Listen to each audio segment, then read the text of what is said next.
All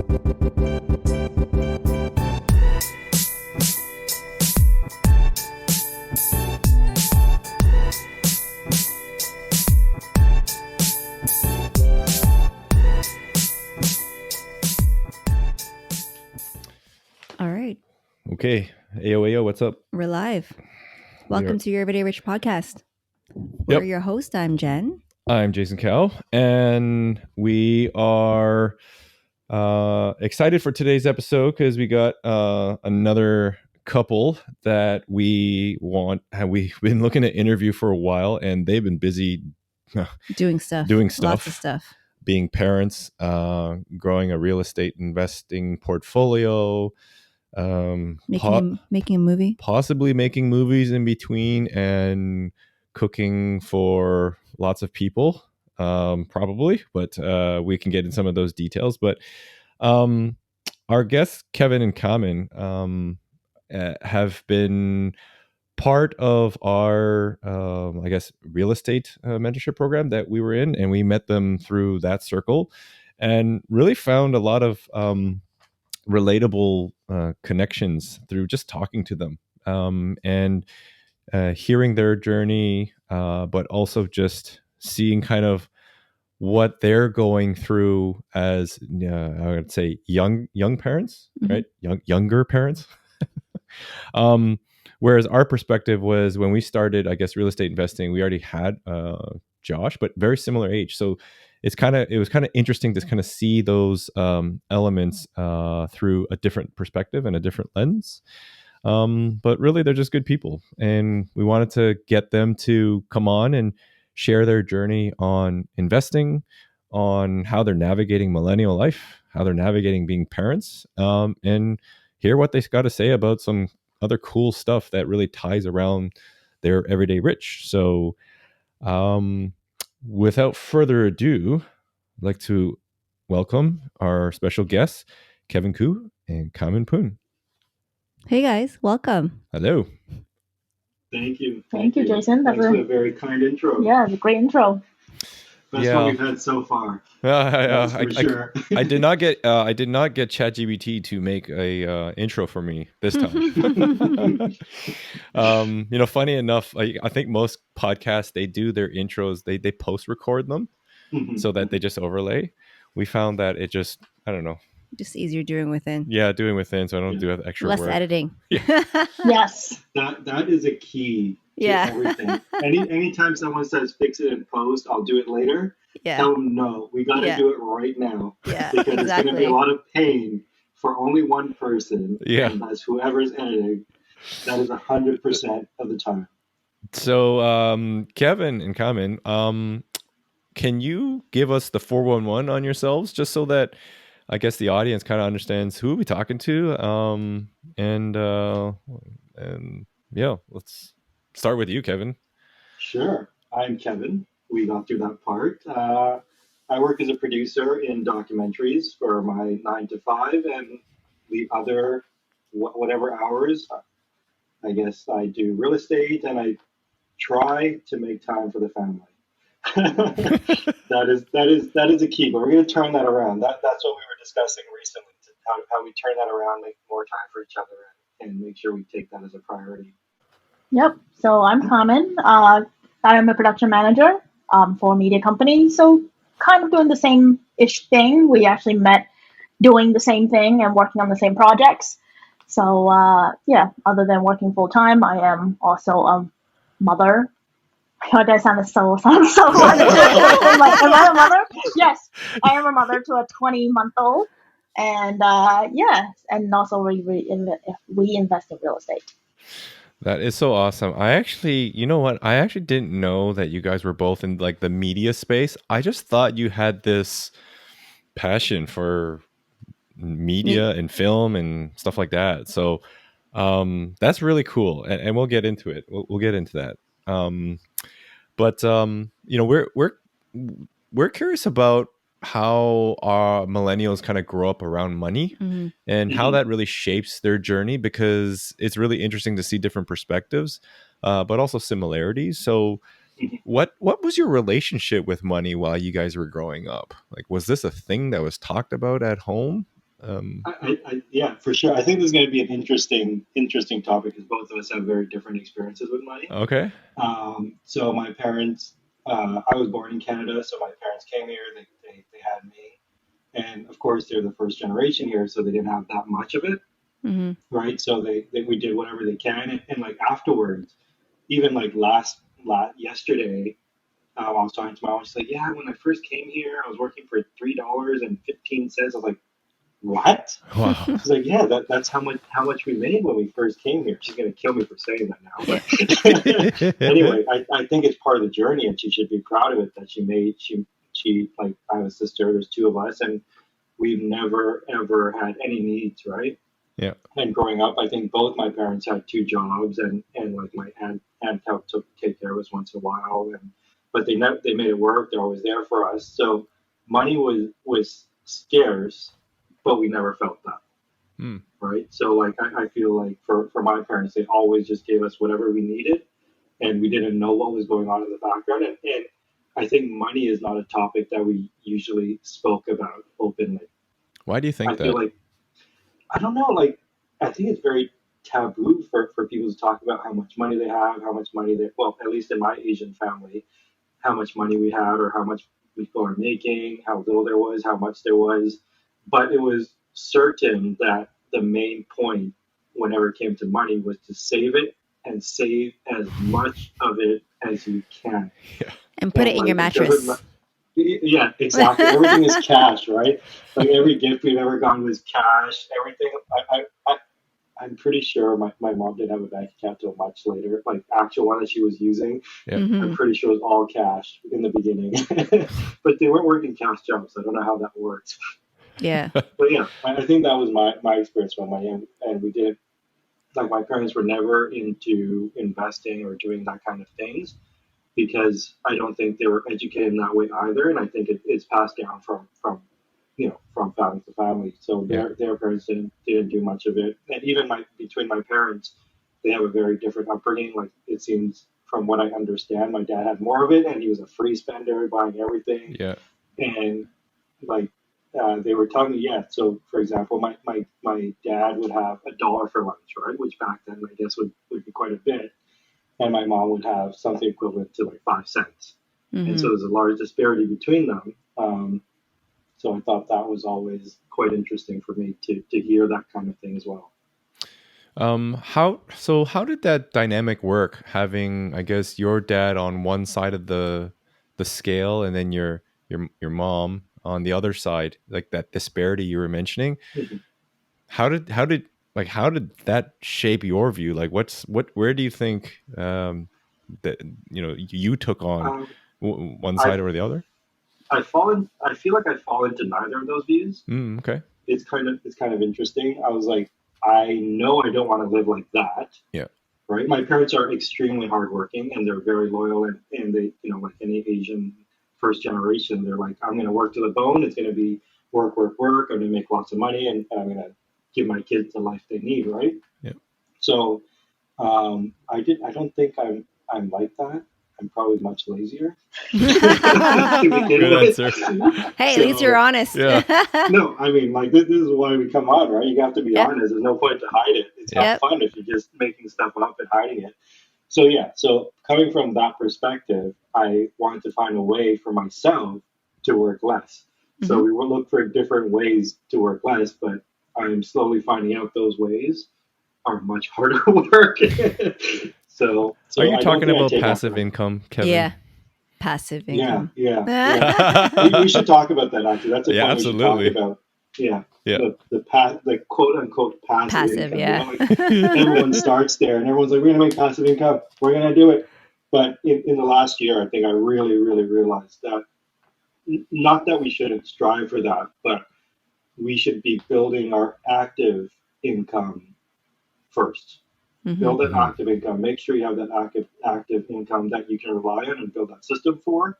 Then you come back and put that into the passive income. Otherwise, if you start in passive, if something goes wrong, how are you going to pay for that? Yeah. Mm-hmm. So that's what we've been working on for last year. We should talk about that after Carmen tells us about her money story. Yes, please. Yes. So we're very different. let's just say that when I was born, I was born in Macau, and then our family was actually not very wealthy, so my parents didn't finish high school. I think my mom only went up to grade 5, and my dad, I think he did finish high school, but they were like all just like working for the family and trying to make money for the family and all that. So when I was born, we were living like multiple generations on my aunts and my grandparents and all that, and me and my parents all in one house. And then what Asian parents in Asia is that you are dropped off to your grandparents, and then the parents go out there and work. And I guess like my parents worked really hard and they made a lot of money. How much money? I don't know, but enough money to basically immigrate to Australia. There's 3 of us, there's 3 kids. My sister was born in Macau, but my brother's born in Australia. So, all 5 of us live in Australia. And I guess long story short is that from then on, they never worked again. Oh, Wow. okay. But not like, what did they do in Macau? I'm scared. They work, but it's not like it's not like a 9 to 5 or anything. It's just like random odd jobs here and there because they didn't know English. Yeah. So they did like kind of like a little bit of like cash jobs and things like that. Yeah. I guess they ran some businesses, which I don't really know what it is. I shouldn't like say that out loud. Anyway, they did real estate. Yeah. They did real estate in Macau. Okay. They own a brokerage. And I remember like being in the company, and then there's like, they would be going out like back then the phones like this big, making calls to clients, and then we would go yum cha, like dim sum. Yeah. And they'd have these giant phones on the tables, and they were like always just talking on their phones, like like talking to their clients and like that. Yeah, cigarettes and like those things. Like, but I guess like because I grew up that way, and the only reason why I found out that we were rich, I didn't know we were rich.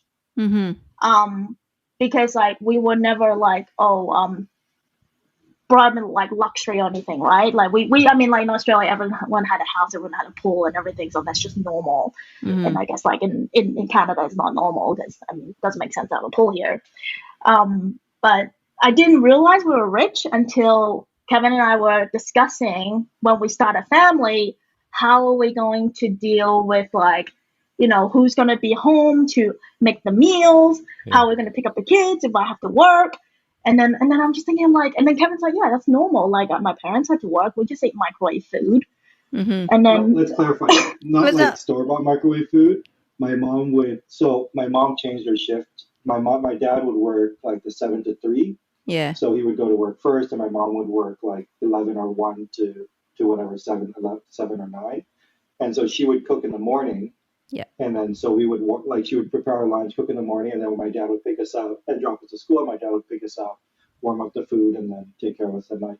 Yeah. So I'm like, no, in my household, we had fresh cooked food every single day, and we were picked up by car at 3 p.m. And then it's like, no, I had like after school, and then like my aunts take on me. I'm like, no.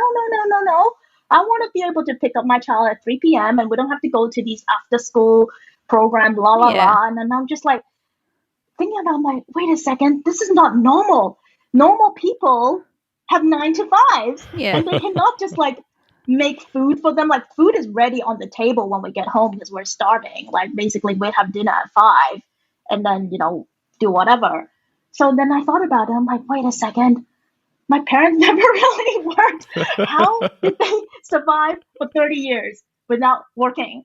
And I guess like I just never really thought about it because I grew up and then I left home when I was 18, right? So I never had that conversation with my parents about, these things. So it's when you're a kid, you just assume that this is normal, that this is just how everyone else is. Everyone after school, everyone just go home and do whatever, right?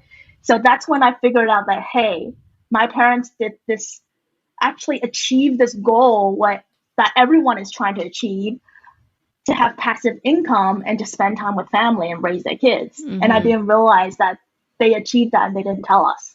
And so later on, like much later on. This was like in the last 2 years. Oh. Much later on, when we started to look into real estate investing, I asked my parents, I'm like, so when you had real estate in Macau, what do you mean? And they're like, yeah, we had some 有啲樓, in Chinese. It's like, there's some like property, it's like that doesn't really quantify what it is. And in my mind, I thought it was just units. Yeah. Like like some condo units or something like that. Then I'm like, oh, just some units, right? How many units? They're like, no. Like building. Yeah. Oh, So they own Like- buildings. They're so Yeah, casual building. about it, right? Yeah. Like they're just like, yeah, I just own some And stuff. I'm like, why didn't you tell me this? And they're like, oh, no, that's why we immigrated you to Australia so you can have a good, comfortable life, so you can have an education and have a job and all that. We never had that. And I'm like, no, this is not what people want. People don't want jobs. What People are you want talking buildings. about? We want So I'm like, oh. buildings. But I guess like in their minds, like having this education, having this like comfortable job, having this stable job is what people should strive on. That's the goal. And I'm like, no, that's not what people want. Yeah. And I guess like I'm like, why did you never tell me this? And then they're like, oh, you don't understand like how hard we worked. And then they're like, oh, times are different now. And then they don't really tell me any more stuff. Yeah. But then the thing is that like we never living. I guess like it might be luxury compared to your life, but I wasn't like, what we weren't wearing like name brands, or we drove like I guess you guys call it a Sienna. We call it Tarago in Australia, like a minivan. Like it's nothing like fancy cars or anything. So to me, I'm just like, oh, okay, this is normal, but I guess it's not normal. You guys were low key rich. Yeah. I call it Yes. low key rich, like Yeah. stealthy Yes. rich. So That's the best rich, to be honest. I've always said it is absolutely the best rich to be. You're not a celebrity. You're not this big known business mogul that gets all this pressure and criticism from like a public board or something like that. And you can stroll around to a store, be like, I'll pick that, and that. And you walk out and everyone looks and be like, what the hell do they do? Yeah. Right? But that is the ultimate kind of flex, in my opinion. Yeah. Like low key. Agreed. Yeah. Agreed. But it's so interesting to see that the difference, right? But the similarity in terms of how our immigrant parents, our Asian immigrant parents, viewed sharing this information in terms of money, right? It was one of these things. No. Let's insulate you from this, right? Mm-hmm. And do what society tells us to do. Yeah, which is crazy. It's crazy to hear that, because like your parents, Carmen, like they achieved the dream, right? And it's interesting to see that they were saying, no, even though I'm living the dream, I want you to do what the world's telling you to do. But I guess we see it. I'm speaking for her parents. I don't really know, but just saying like the dream for them was not that life. The dream for them was their children being able to work and live a regular life. So that was their dream. So they never thought about it that way. So that's all they wanted. I think that's the same for my friends. They just want us to go to school, get a good job. You can have one of the three selected jobs that you can have. Which I got none of those, but I think you guys did though. But anyway, doctor, engineer, lawyer. Like what else is there? Accountant. Yeah, I was none of those, but I think that's what they want. They just want us to go to school, and for them that was the dream, and that was a dream that they didn't have, right? Because back then they didn't get to go to school or further education, because at some point they had to go to work, they had to do stuff for the family, and that was it. Or maybe there was like too many children and only a couple of children could go, so it's likely something like that. Well, I think also like for my parents, to them what was more important was the freedom, because I think I was born, well, we talk about age now. I was born in 88, and then very soon after in 89, that's when the Tiananmen massacre happened, right? Mm-hmm. And then they're like, oh crap, if this is going to happen in Hong Kong, I think was it 97 that it will go back to China, and then Macau 99 will go back to China. So they have a clock ticking, like we need to leave here by this time before the handover. Yeah. So like to them, they just like, look, I took you guys to a free country. You can do whatever you want now, and because that's my job to like be able to raise you. Like you guys can have freedom. That's to them, that was important to them. Yeah, I've always said I truly believe now, like if you have made it to North America, or you're born in North America, or let's say you're immigrated into North America, you've been served a silver platter of opportunity. Yeah. And I call it freedom loosely, right? of so much choice to, like you were saying, to be able to pick and choose what you want to do. Obviously there's going to be some hard work involved, but there are none of these situations, these political situations like you were mentioning, a ticking clock to say, well, this handover to a different country and a different regime is going to happen. Who knows what happens afterwards? Versus, like, people that are in Canada or USA, North America, it's like, yeah, what's up? What am I going to eat for dinner? Like lunch. It's the American dream, right? Yeah. Right. Every day, what's for dinner? That's the hardest part of that's the hardest part of life. So it's like, it's the American dream. Yeah, exactly. Right? Yeah. So interesting to hear that, and thanks for sharing. Because I think everyone's journey is really different, and it's shaped by a lot of our childhood. Yeah. Now knowing what you know and what you've gone through, with your, I'm going to call it your 9-to-5s, and also you started some investing, which, well, we'll get into that. How do you look at money now? So it changed. Okay. So in the last couple of years, I see money as a tool to get me to where I want to be, and you use it and it comes back. And so the last, I guess, couple of weeks ago or a month ago now, we went to Tony Robbins, and it was something similar, right? For them, it's money is energy, and you need to put it out and it comes back. So just different terms and different usages, but it's what I think you need. For me, I need to do, right? Because saving and saving and saving, yes, you need some, but all of that, the rest of it is being wasted. So we keep a certain amount, and the rest we use to invest or do other things. So now that the interest rate's gone up, there's not much of it, but it's okay. Yeah. Oh, I like the analogy of the money being energy. Yeah, definitely. That's a Tony Robbins thing, not my thing. Just so we're clear. Yeah. Tell us about Tony Robbins. So we did see that you went with a few people that we also, I guess, know. What's that like? Why did you go?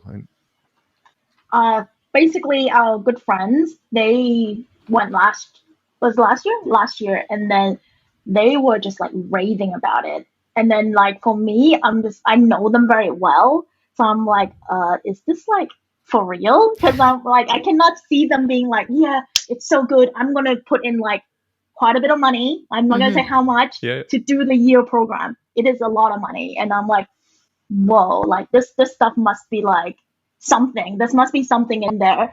So we're like, okay, fine, I'll go. I'll see. I'll have a taste of the Kool-Aid and see if it does anything to me. So I kind of went there as out of curiosity. Because they were just so into it, and then I was just a little bit like taken aback, like, oh wow, like I didn't see them as being like raving fans. I think they were like more what's that word? Gung-ho? Not gung-ho, like they were more like not critical, but more like questioning before. Yes, but like once they went to that one the Tony Robbins thing one time, it just like completely changed them. So I mean, like, we're business partners, right? So that's the other part. We're business partners, and so there's times when money needs to flow, and it wasn't flowing that well, right? We had 2 or 3 rentals going at the same time. I think we had 3 rentals at the same time, which was never do that again.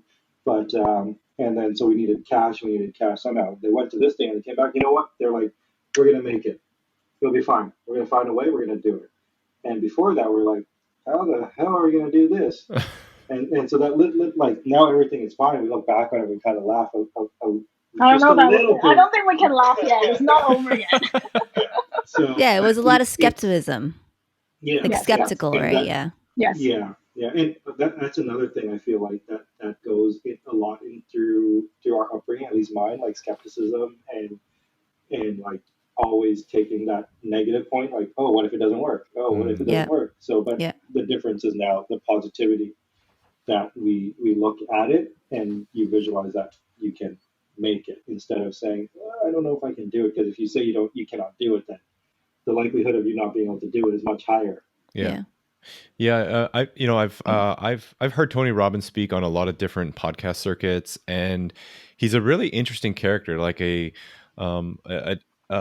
personality that is very strong, right? And I mean, he's from what I've seen, he's a physically large dude. He is freaking massive. Yeah. Machine. Like Big his, guy. Okay.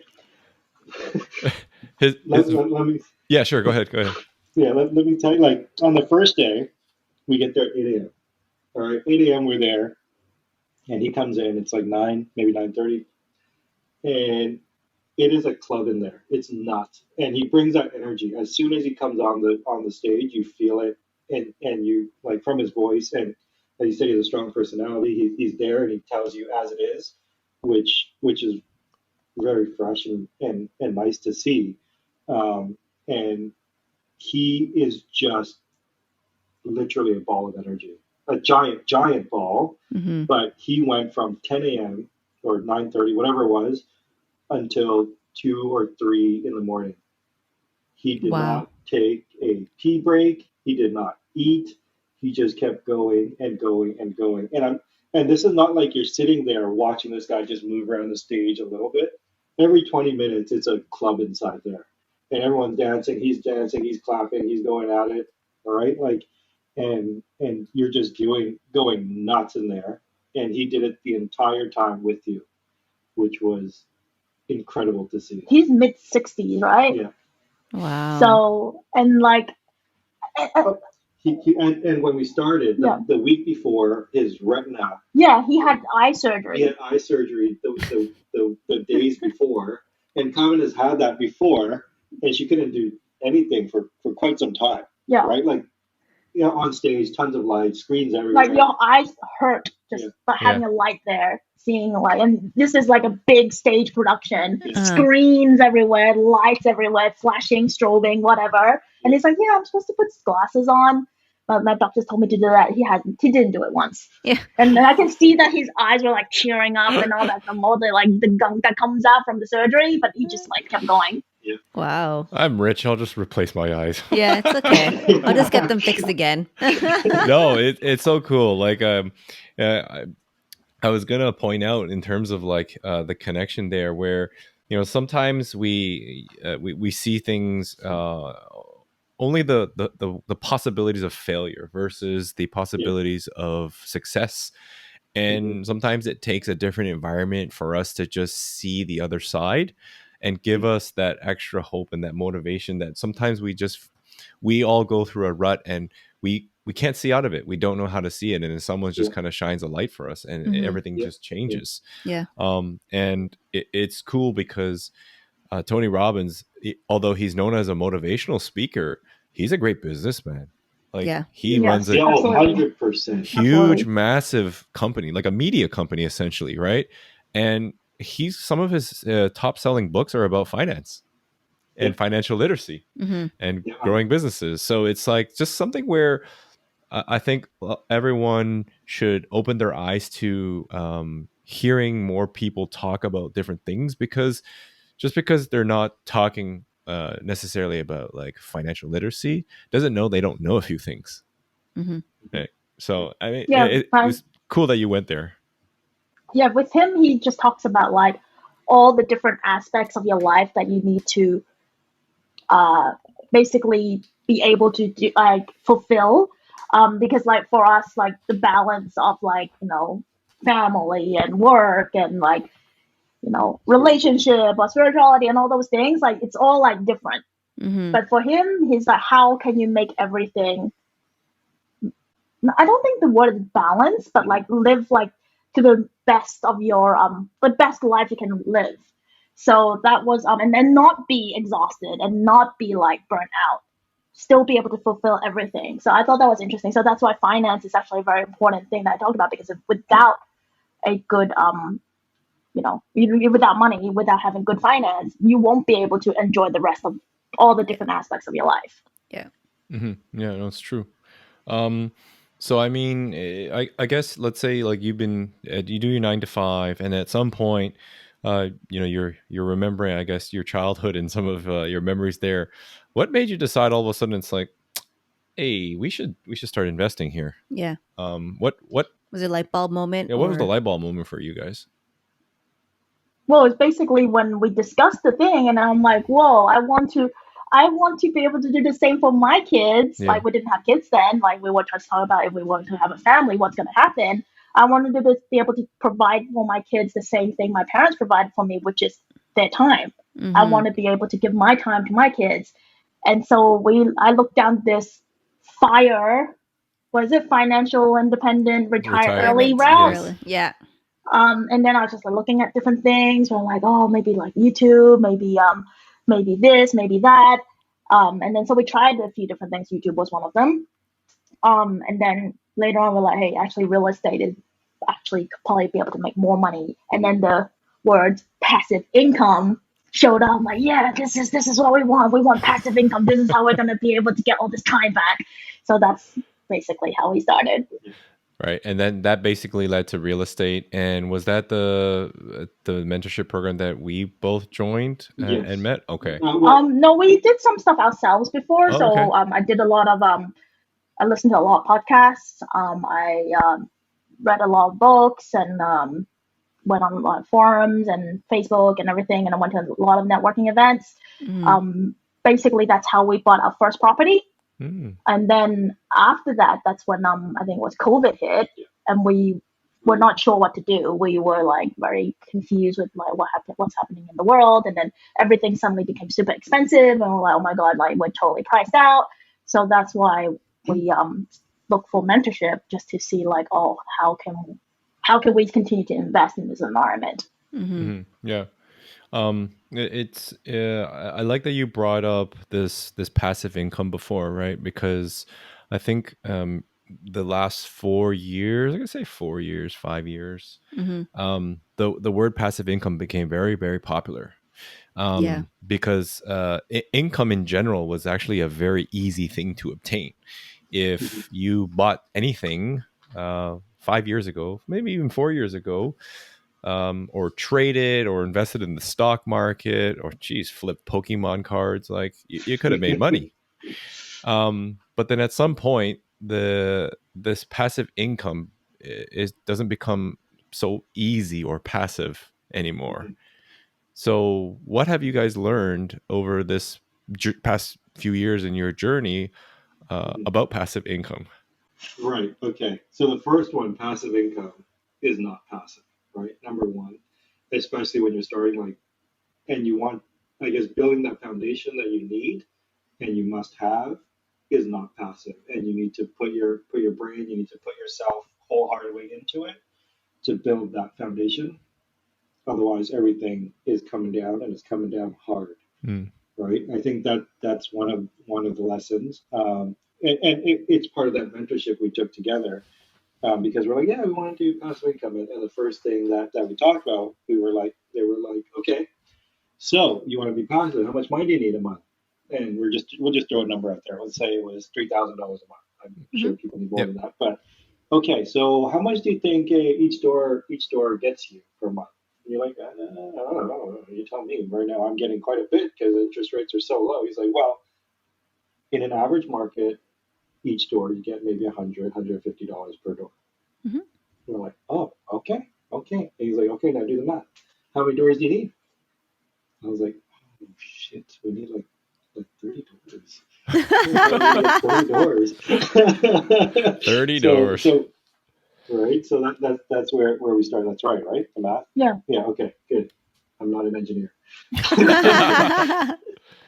But I do take care of accounting at work. Good. So we're like, okay, that's interesting. So it's not that passive. And we're like, okay, well, we're going to get some stuff anyway. And so as we start to get stuff, you come into, you start getting stuff, you get excited, and you're doing control renovation, you're doing some flips, you're doing all this stuff, and you're trying to balance everything at once. So the second lesson I would say that was big for me was, and feel free to chime in at any time. The second lesson for me was to take it much slower. Build the first one, reflect on it, and then you can take on a bigger one after that. But after you do the big one, you take a step back and you do something smaller again to make sure your system and processes are in order. And then after you finish that smaller one, then you can go to a one that was bigger than the second one.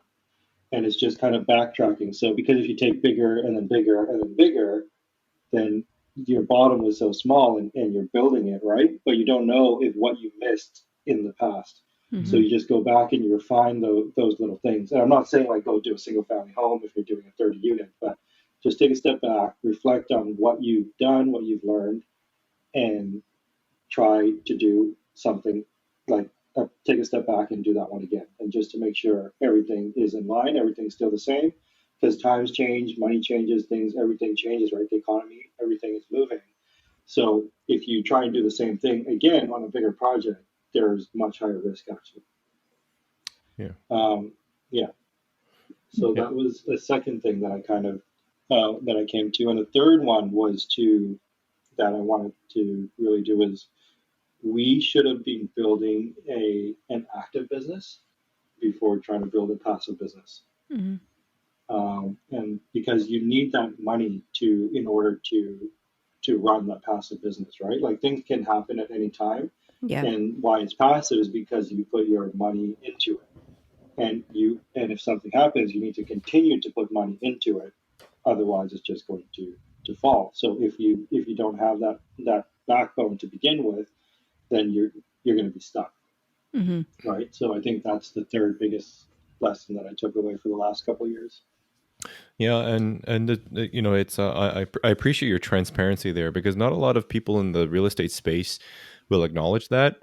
And granted, I heard a lot of that. I think we all heard a lot of that in podcasts where people that have been putting down their foundation for several years were able to get to a level where that passive income did allow them to live, let's say, a lifestyle that is very preferred in, I think, a lot of people's eyes. But then when certain economic changes happen, then it really tests those systems that they've built. But because they have that foundation, like you were just describing, they have a bit more cushion versus us building this on an upside down pyramid, right? They actually built the pyramid with the large base. So it's really good that I think you recognize that, and a lot of people are experiencing that right now. But I don't want to discourage anyone to think that it's building wealth and building your financial freedom isn't something that just happens overnight. Like Kevin, you're a true testament that with your parents, like they didn't just all of a sudden open a brokerage and be like, well, hey, we're rich, right? Yeah. Takes time to build. I'm sure it took a lot of time to build that and to buy buildings. So, and I think a lot of people, when we Google passive income, real estate does come up, right? Yeah. Like if you try to Google, right, real estate will come up. So when everyone's looking for that passive income, oh yeah, I'm going to do real estate. I'm going to be a landlord and I'm just going to rent to somebody. And yeah, there's good money's going to come in every month. But they don't realize that real estate is not really that passive. No.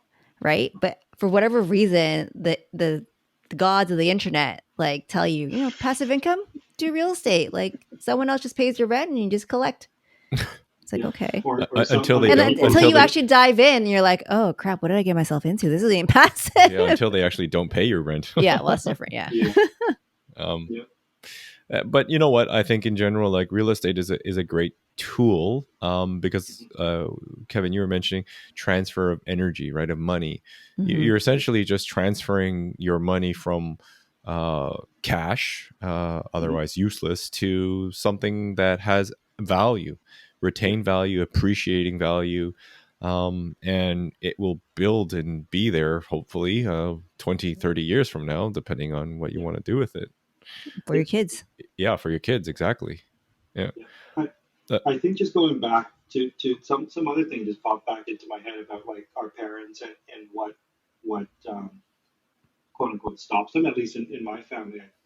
You see more quote unquote fear, especially when it comes to money. And they're like, are you sure you can do that? Are you sure that's right? Are you sure you should buy that? Are you sure? How are you going to pay for it? This and that. And they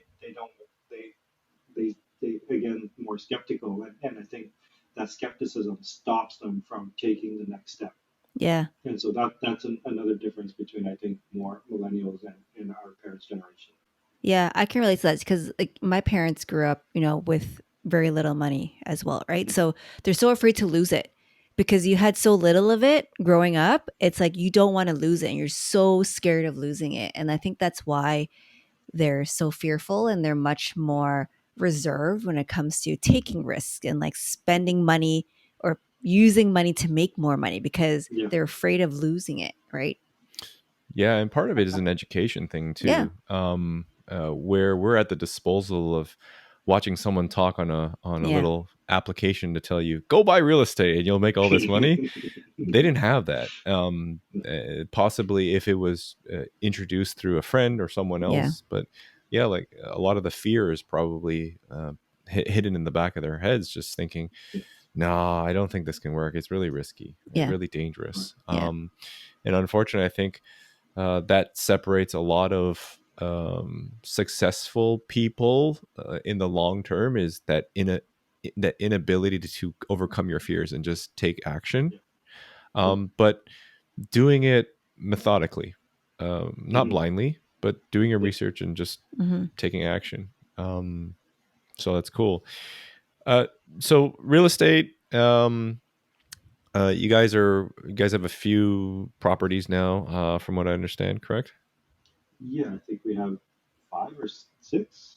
We sold one today. We closed Oh, one today. Congratulations at the time of this Thank you. recording. No, it's good. It's good. I think for that one, when the market was hot, we were going in and looking at tertiary markets and we're looking at different markets.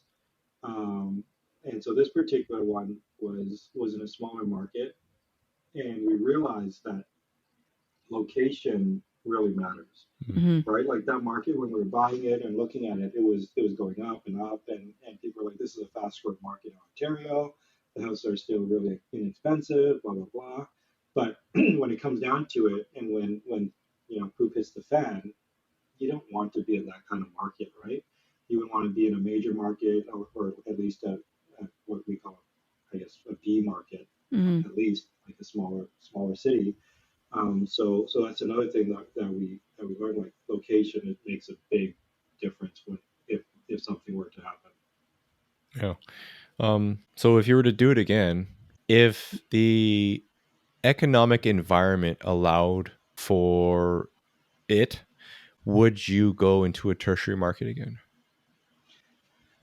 No, knowing what I know now, I would not go into the tertiary market, and I would actually go into. We were one of the main things is that we were thinking too small. Mm-hmm. We were doing like these small one, like Duplex, duplexes, triplex, triplex, fourplex, right? And if I want to get to 30, that's going to be a lot. Yeah. So we realized after doing the first year mentorship along with you guys, we're like, okay, that's not what we want to do. We realized that pretty quickly in like maybe 6 months in the program. But at that point, we were like, okay, we're still learning. We should still build that foundation, figure it out. But we realized that where we want to be is being in much larger buildings, right? Four units, like if you have a single family home that has the most risk, you lose that tenant, doesn't pay for a little bit, you're stuck. Even at 2, 3, 4, you still have that same issue, right? If one of those people are not paying, maybe you'll break even, but likely you'll be kind of in the negative in where our markets are today. But if you're like what we're looking at more 12 to 35 units right now, Mm-hmm. and that's kind of the market we want to be in. So even if you had a bunch of vacancies, you're still going to be afloat. And that we realized that it would be the same amount for us to close. It would be the same amount, not the same. It would be a little more to close, but the math and everything is the same. And you actually, in the end, would save more money because you're what's that principle called? Economies of Where you're scale. doing economies of scale. There we go. Yeah. There we go. Yeah. So that's why we're like, okay, we have to look larger and bigger and think bigger. Mm-hmm. So what are some of the challenges that I guess going bigger have as it relates to purchasing larger multifamily units? That's a good question because we don't have one yet. Oh, But okay. but No, not that we don't have one challenge, is we don't have a building yet. Mhm. I think that's What like, challenge do you anticipate that you'll encounter through your journey, through actually purchasing one? finding that building, because those ones will never go on market. Not never. If it goes on market, then it's like too expensive. So you Mhm. need, but this is basically almost like exclusively off Yeah. market. Yeah. So being able to find the building and make that connection with the owner to sell Mhm. it to you, that's the hardest part. Because like for, you know, the smaller residential duplex, triplex, whatever, you can get it on the MLS. You Mhm. can get it through a wholesaler. But the bigger ones, you need to go out there and make that connection yourself. Yeah. I think that's the biggest, most important, hardest part. Yet on the flip side, the easier part because there's no competition on it. Yeah. Yeah. Well, no competition. Like there's no one else that's trying to outbid you all constantly. And if there is, you're like, okay, just do your thing, right? Mhm. Um, and you're talking directly, in this case, straight to the owner. Yeah. And the owners are in most cases business people themselves, so they understand how it works. You're not like fighting over emotional things. You're fighting over, not fighting, but you're negotiating over straight numbers, right? And you're like, okay, this is your NOI, this is the cap rate that we're looking at, this is what I think that your building is worth. Are we in the ballpark? Yes, no, maybe, I don't know. So that's kind of how we've been going about it. So you get to talk to them and really find their reasoning and why they want to sell. And that really helps you in nailing it down, right? So that part makes it easier that you are one to one connected to them. Mhm. Yeah. The So hard part then, is picking up the phone and making those calls. yeah. So I was gonna say, who's doing the door knocking? Yeah. Okay. All right. Yeah, I am. But right now, we since we were in the coaching program with you, we moved on to a different coach who primarily focuses on this. Yep. Yeah. And that's one of the things, like another big thing that we've noticed, that if you want to make it further and you want to make it there faster, you need to be able to find that person you want to model yourself after Mm. and do it with them. Yep. Right? Just get going in there, do it with them, and figure it out together. Yeah. What ultimately, what's your goal with the real estate as it connects to, I guess we like to call it, your everyday rich? Mm-hmm. That's actually what we're trying to figure out. We Yeah, ever since we like started the same time as you guys, we always had trouble finding that vision. Yeah. Mhm. And they always say, "Oh, you need the vision, so you have to drive, blah blah blah." I'm like, man, I cannot. Maybe it's also like some inner conflict in there, like with like greed and like money and like and not really wanting to like pursue it in a way. So, and I'm like, yeah, I don't want to be like, envisioning myself in a mansion and having like all this like buildings and all that stuff. Like maybe I somehow I feel like it's not right, but we're still trying to figure it out what we actually want this like what this big vision looks like. So instead of doing that per se, we're like, okay, let's focus on like the short term, maybe like the 6 months, the 12 months. Then that feels more real. That feels like, okay, I can achieve that. But if you say like the grand vision, the ultimate vision, I don't really have one yet. Yeah, we've been talking about it for the last couple of weeks. Like we sit down on, what is it, like Fridays. We're like, okay, let's talk about what we want to do. But we keep coming back to the short term, but we have to really open it up and really figure out what we want. And I feel like what we want is, I'm not sure if it's a monetary thing. Mhm. It doesn't always have to come back to Yep. that. Yep. You need money to survive, and you need money to do the things you want to do. But I don't think where our passions are, it's not always about money, money, money, Yeah. money.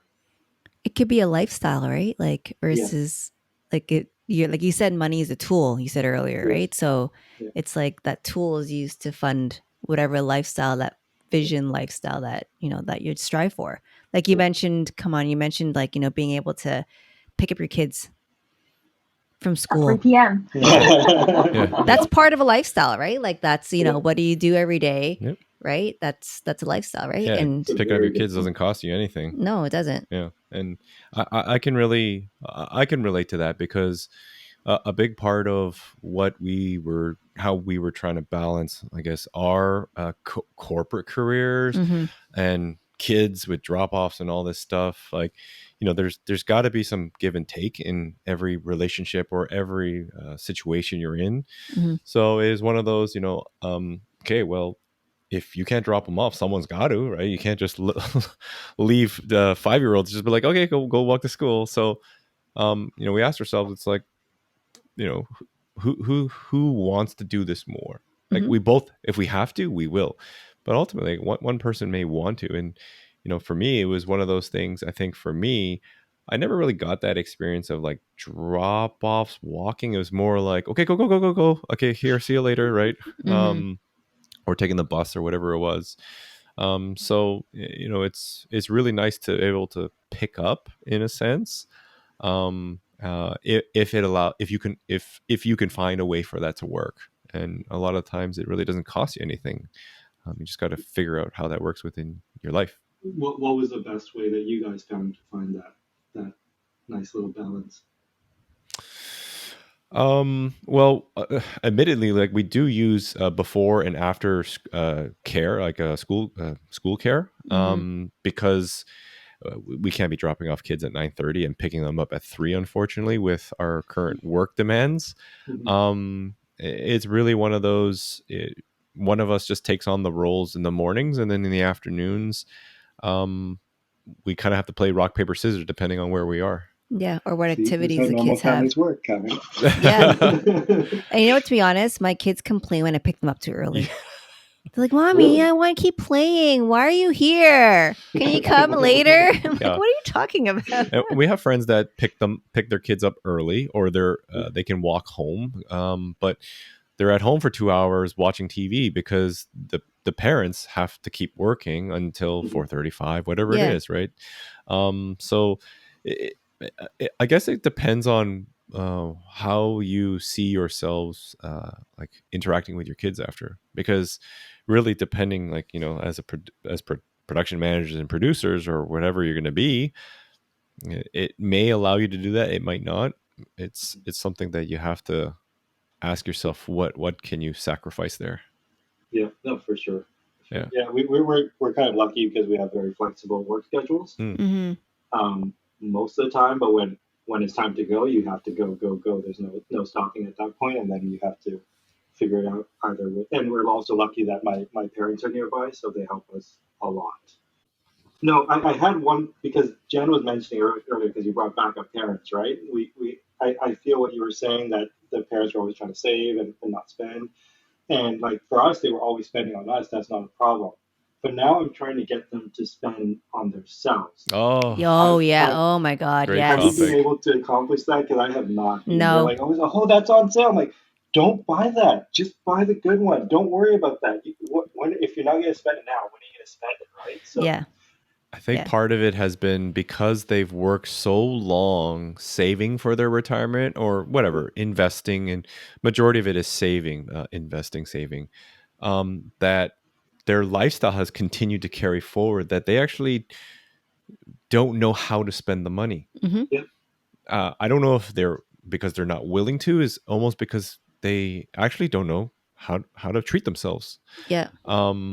In a sense where when they were busy, working and raising a family, it was all about the family versus I don't even remember a time where my parents went on a date. Yeah. Maybe they did. I don't know. I don't remember it, or I don't remember them buying them anything themselves special. Yeah. So Exactly. it just feels like it's this like programming that just continues on, and it's hard to rewire and reprogram that.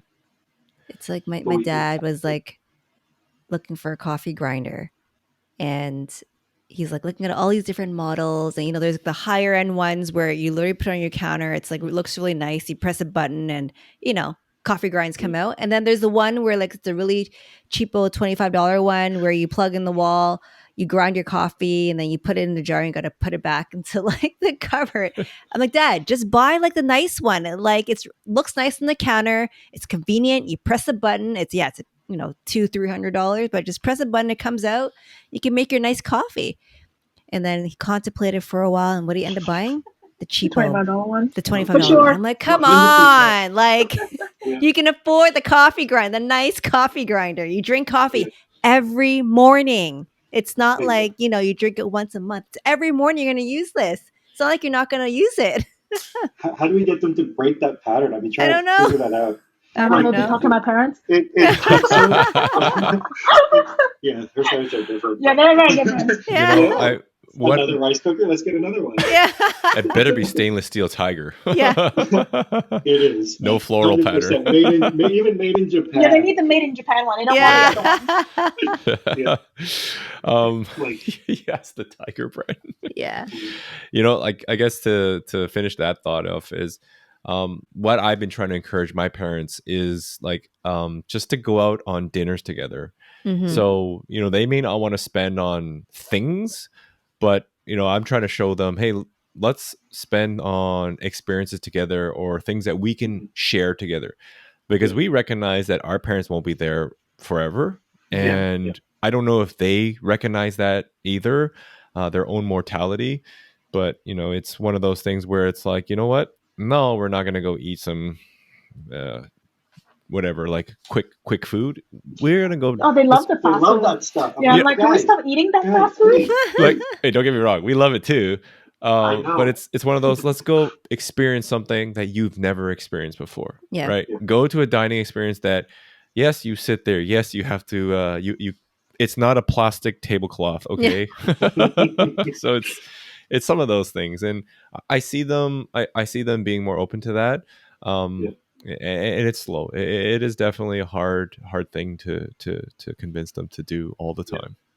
For sure. I can't even show them the receipt. Like, they'll be like, oh, that was really good. Let me see the price. That tastes bad. I will come back here.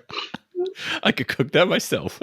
Yes. That's the I hate worst when that. they do that. Oh my gosh. Like, no, you can't. You do not cook like this. Yeah. Are you willing to put that much butter in it? I don't think so. Yeah.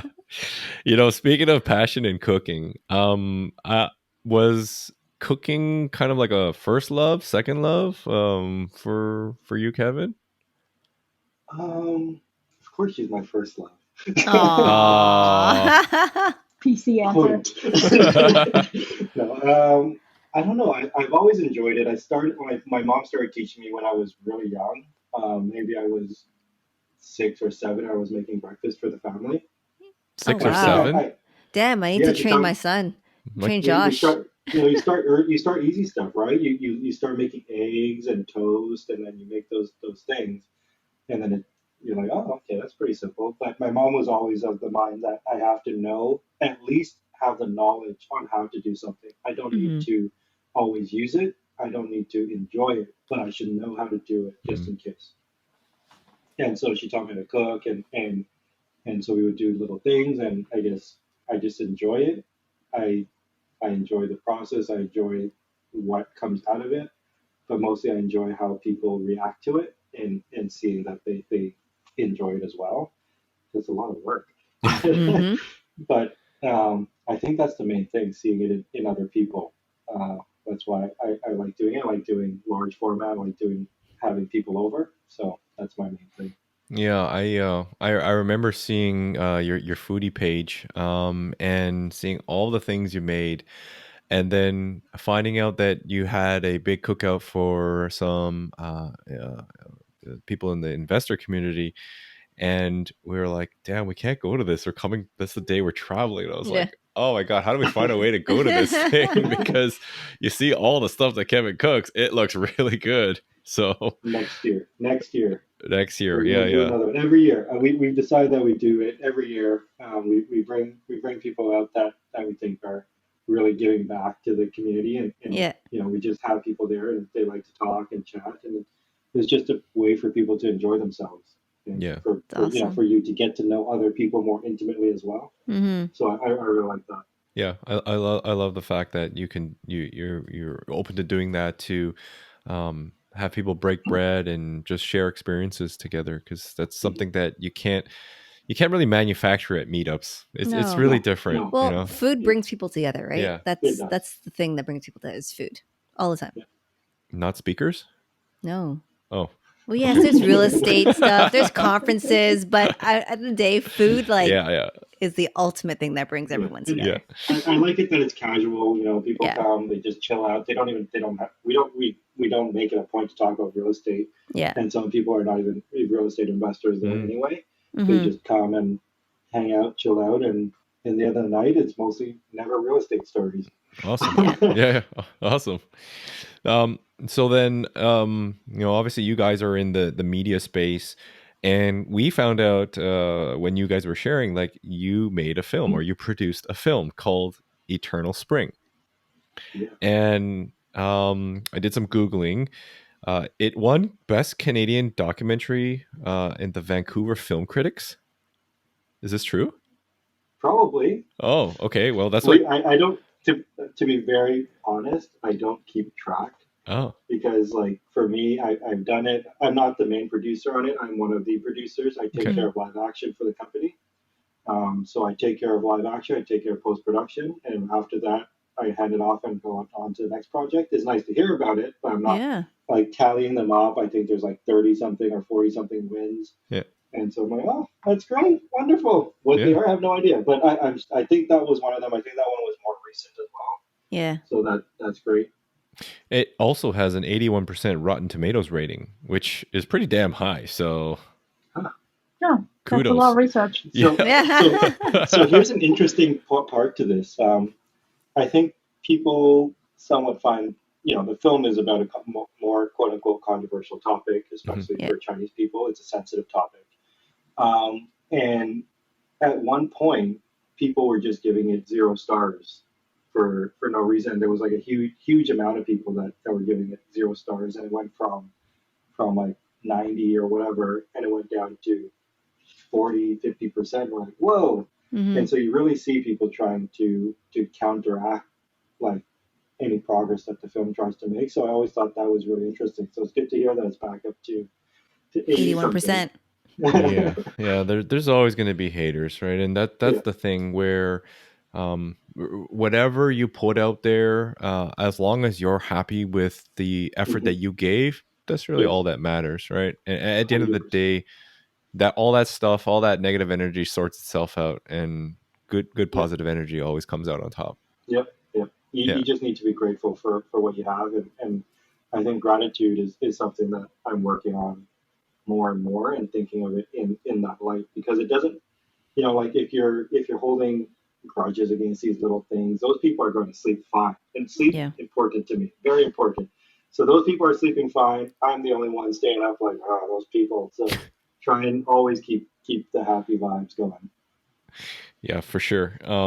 I guess with that in mind, I mean, I'm really appreciative that you've been able to kind of give us a little glimpse of your childhood and how money shaped you, and how you both have seen investing, and especially real estate, as one of the tools that are going to help you get to your everyday rich.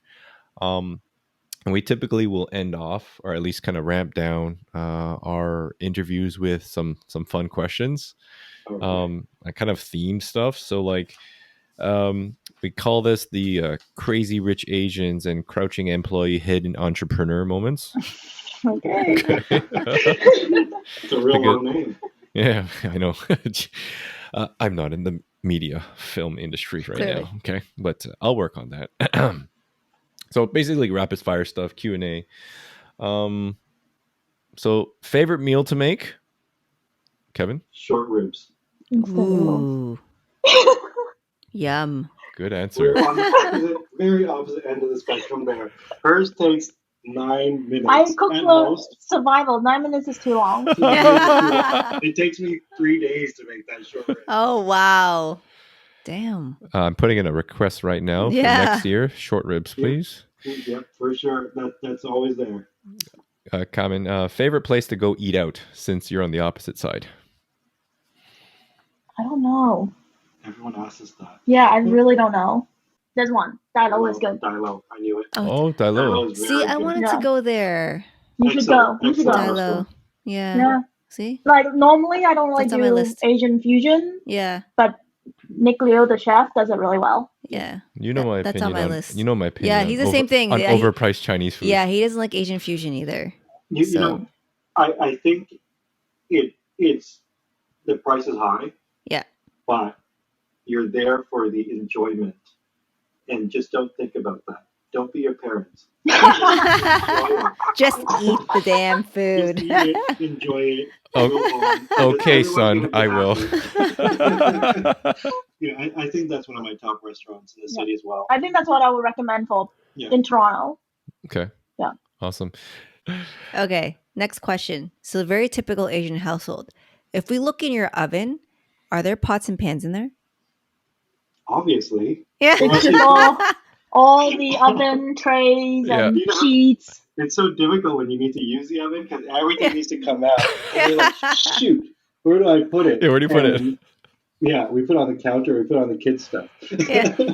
we have nowhere. Our place is not very big. And when we bought it, we're like, we don't like this place because the kitchen is right at the front. As soon as you walk into the house, the kitchen is there. Yeah. And we were not going to buy it, but it just happened to be ours. So it's ours now. And so there's not many places to put stuff. But we have a lot of kitchen stuff. It's not because there's not a lot of space. It's just because there's too much stuff. Kitchen. I'm banned from buying any kitchen stuff. Like I've had a ban on for the last 2 or 3 years. I have to wait for people to send it to me. Carmen sends out notices to like KitchenAid and Vitamix and all these other brands. We're like, nope, no more. Yeah, that's pretty much it. Other than your wedding night, do you hug your parents? I'm not even sure I hugged my parents on my wedding night. I didn't hug my parents on the wedding night. Yeah. Do you guys hug your parents? We did. Well, on my wedding night, yes. Yes. But not normally, no. My brother and I try more often now. Try to hug, you'll be like, but it's like this, you know? What's wrong? Yeah. What's wrong? It's one of those. What do you want? Yeah. Because they don't know how to hug either. They're like, where do I put my arms? I don't know this motion. Okay, I hug my parents now because I don't see them that often. Like we don't live in the same country. Yeah. So when we leave, we hug, but the hug is always like I'll hug and they'll be like quick pat and then okay, go. Yeah. Go, drive safe. Yeah. That's enough. Drive safe. Favorite film genre? I think comedy for me. To be honest, it's trashy reality TV show. Yes. I don't have time for films. Films take too long. Like selling. Do you watch Selling Sunset? Selling Sunset, Love is Blind, like anything that just like, oh my god, rots your brain and you don't have to think. They're so terrible. Selling Sunset is a very distracting show. Yeah. He claims to This not watch season is it, but then okay. I watch it and then he's on the computer and then he'll look up for like I 10 don't even minutes. bother. This season was interesting. I come down for like we purposely put our TV in the basement so that we would not want to watch it as often, especially with young child. So I'll come down, I'll take a look, and I'll just like, no, see ya, go to sleep. That's more important to me. For sure. My favorite genre is as bloody as it can get. Violence movies, action, violence, whatever. Like John Wick, that is for me. Oh, John Wick is so good. Yes, I love it. It's too violent for me. Oh man, it's so good. Yeah, that's him watching himself. Yeah. So good. Apparently, so they smiled. Yeah, whenever there's like a killing scene and blood squirting, like you can see this like little smoke on his face, and I'm like, He's like cutting into a big slice of meat. He's like, yeah. Back to some appliance questions here. So, do you use the dishwasher as storage rack, or do you actually use it to wash dishes? dishes. Because I'm apparently bougie. I grew up using the dishwasher. And he always claims I doesn't know how to use the dishwasher. I'm like, you just stack it in there. He's like, oh, I didn't grow up with the dishwasher. I'm like, you don't even try. It's so funny because that's exactly like Jen. Yeah, Jen, I grew up with a dishwasher. My mom always used a dishwasher. Yeah, and I grew up with no dishwasher. So it's funny, my parents, when they come over, they don't know how to load the dishwasher. Well, they do now because they've moved into a condo and they have a dishwasher. But they don't use a dishwasher at the condo. I go over and I put my glass into the dishwasher. I'm like, why is this thing so clean? And it's like, oh, there's all clean dishes in here. It's empty. They just don't even use it. Maybe it's a drying rack for them. Yeah, that's what I think too. Yes, it is. What advice would you tell millennials about money and investing?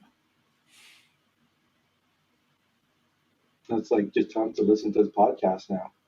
Good answer. Good answer. I like that. You're everyday rich. Yeah. I think to take as much knowledge in as they can, but don't get into that paralysis of just knowing, because knowledge is not power. Like, you need to take action on it, right? You can know whatever you want. You can have a PhD in real estate if you know, but it's not going to do anything if you don't take any action. And if you want to do something, if you want something to happen, you need to work on it. I like it. Nothing is passive. Love it. So Nothing true. is passive. Yeah. Blow all that smoke, brother. I like it. I think for me, it would be having more patience. I myself is like struggling with this because like from when I first started this journey, I'm like, yeah, I need to retire in 5 years. That's not happening. But like just to really understand, like things take time, and then even if you like go through some rough patches or whatever, it's like seasons of a year, right? There's gonna be winter and then there's gonna be spring. So right now we're in winter, but it's gonna get better. So I just need to have like more patience, and it's a cycle. Just go through the cycle. So Yeah, lovely.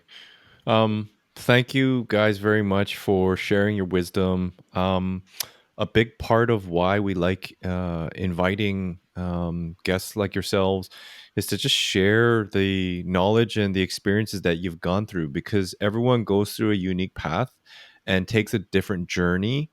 And we're continuously bombarded by the internet and this quick, fast wealth generation, when we all know that, you know, through a reflective lens, this is a slow, steady pace and a continuous accumulation of life lessons that ultimately get us to live our everyday rich, whatever you define it, whether we define it.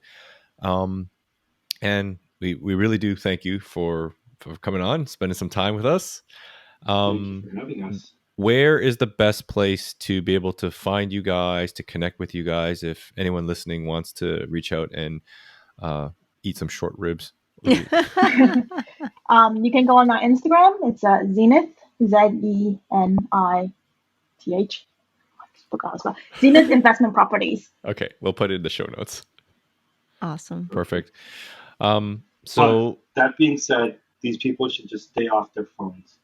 Oh People yeah. on their phones too much. That's another point that I want to like stop wasting time. Time is precious, 100%. and make use of it. Stop being on your phone. So just DM us directly. Yeah. We'll answer the messages at some point. Yeah, fair enough. Okay, so everyone, thank you very much for if you stayed till this long. We appreciate you listening with us.